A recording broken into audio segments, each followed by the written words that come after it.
I want to tell you what the Bible says to do when you are feeling lost in life. You don't really know what to do, which way to go. You don't have no sense of direction. You're just kind of existing. And you're just existing in a state of misery, in a state of pain, like you hate your life, you hate your job. I'm sure we've all been there at some point. But I want to give you exactly what the Bible says to do.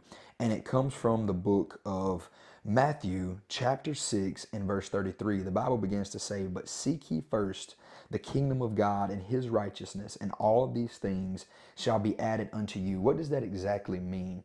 How do you seek the kingdom of God? I simply believe that all this scripture is telling us to do is to seek God, his fullness, and his will. A lot of times we're not getting anywhere in life because we're seeking our will, our motive, our goals and dreams and visions, and that's fine. I do believe God gives us dreams and visions, but as long as it's according to his will to further his kingdom, to proclaim the gospel, and to love the Lord thy God with all the heart, soul, body, mind, and strength, and love thy neighbor as thyself. When whatever we want obeys the two commandments that Jesus said that the whole law consists of, the whole Bible, the whole gist of the Bible consists of loving the Lord and loving your neighbor.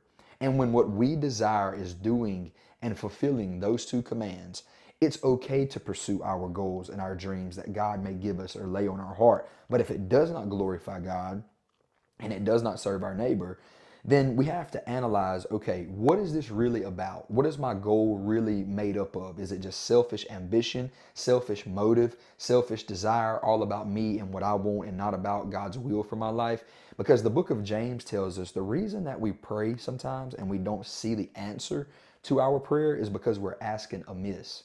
We're asking in vain. We're asking upon our own lust to fulfill our own lust and desires, the lust of the flesh, the lust of the eye, the pride of life. And because of this, we never see an answered prayer because we're not praying the will of God. We're not seeking first the kingdom of God. So when you feel lost, when you feel discouraged, just ask yourself, okay, am I seeking the will of God? Am I seeking my will or God's will for my life? Am I really doing it? And you have to break this down to a granular level and really ask yourself, okay, am I at this job or am I starting this business or am I pursuing this career or this degree because that's just what I want to do? Or have I prayed about this? Have I talked to God about this? Have I gave this to God in prayer and just simply asked him and acknowledged him about this? The Bible says to acknowledge the Lord, acknowledge him in all of your ways, and he will direct your path. Sometimes we get off on the wrong path, to the left or to the right. We veer. We go in opposite directions of what God is wanting us to do because we're given into our flesh. We're doing what we want to do. And that's why a lot of times we see so much hardship. We see so much failure, disappointment. And I've had to, even after God saved me, and I felt like I was doing everything I knew to do to be obedient to God and to do something for the ministry and do something for the kingdom. I personally had to stop and ask myself, okay, God, is this really what you have for me to do? Like, I believe you've called me to something for your glory, for the kingdom, but is it what you've called me to? Because just because I want it in a certain way, just because I want it in a certain form or format, doesn't mean that's how God would have me to proclaim the gospel. Maybe I'm wanting to be an evangelist and God may be trying to prepare me to pastor. So see, it's about finding and discerning what God has for our life. And how do we do that practically? Well, number one, you have to get in the Word of God. You have to get in your Bible. That's not an option. Do you always feel like reading your Bible? No. Do I always feel like reading my Bible? No.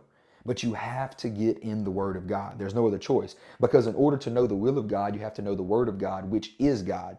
The Bible says in St. John chapter 1, in the beginning was the Word. The Word was with God and the Word was God. You skip down to verse 14.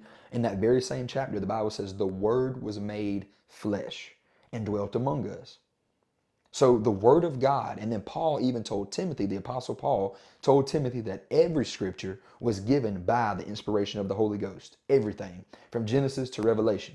So when we see all or hear about all of these lost books of the Bible and all of these things, I believe with all of my heart the Bible that we have is made up of exactly what God designed for us to have, given to us by the Holy Spirit. He moved upon writers and authors and prophets and apostles to give us the word of God that he intended for us to have. So we have to know it. We have to believe it. We have to study it.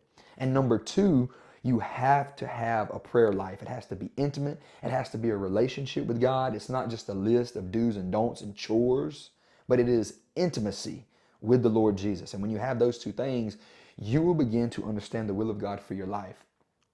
And then you will begin to get away from the feeling of confusion, of being lost, of being just existing with no purpose and no reasoning at all. You're just here.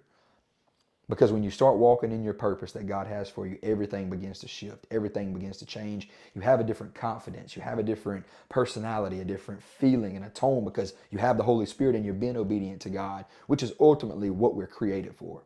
It's fellowship with God, obedience to God, communion with God. So I've put together a school group and I want to invite you to join this so you don't feel alone on this journey. All it is a group of like-minded believers. We're coming together and I will link it in the video description below this video so that you can surround yourself with people of faith to keep you encouraged, to hold you accountable, because that's ultimately what we all need as believers, to make sure you're reading your Bible, to make sure you're staying in prayer and talking to God and building your relationship with the Lord. And we're going to start doing one-on-one calls when we reach a certain limit. We're going to start doing group calls. We're just going to make it everything that the Christian and the believer needs to be that I've never seen out in the world or out in social media today. We need this. We need a safe place and a safe haven where we can join together, we can talk to each other, and we can grow and help one another. That's what we're here for. So again, I will link that school group in the video description below this video. You do not have to be lost. Seek the will of God, and he will direct your path. I'm praying for you. I love you. I'm praying for every subscriber and every viewer to these videos. I genuinely mean that every single day, and I'm lifting you up. So please do the same for me. I'll see you next time. Be blessed.